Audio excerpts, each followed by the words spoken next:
Валентина Ермолаева бүгін ауылдашлары төслі зур шатлык кешірі. 26 ел кеткеннен соң Урта Камышлыда Ауыл жерлігі советі бинасы ошыла.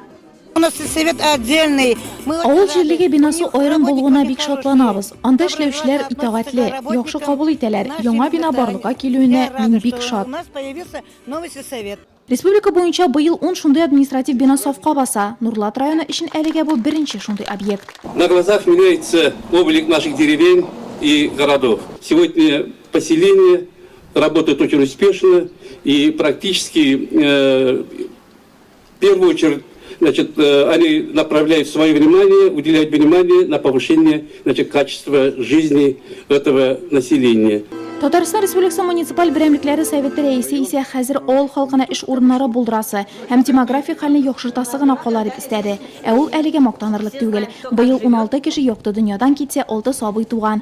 Экзам Саматович капиталь ремонт кичергән балалар бакчасында карап чыкты. Медицина ярдәме күрсәтү сыйфатын арттыру өчен быелдан шартлар яхшырырга тора.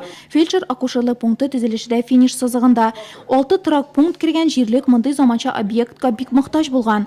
Урта Камышлыда капиталь үзгәргән объектлар исемлеген мәктәп дәвам итә. Биредә быел 99 бала белем ала. Шуларның 5-се беренче сыйныф укучылары.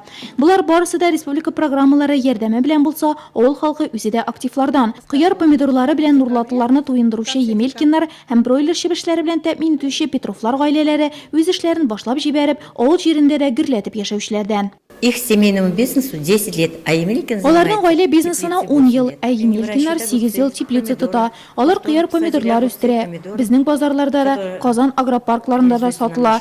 Моннан тыш Петровлар гаиләсе февраль айыннан башлап атна сайын 8000 чебеш чыгара һәм алар тиз сатылып бетә. Күркәм үзгәрешләргә истәмә булып, Урта Камышлыда 2 километрлап юлда тезелеп ята.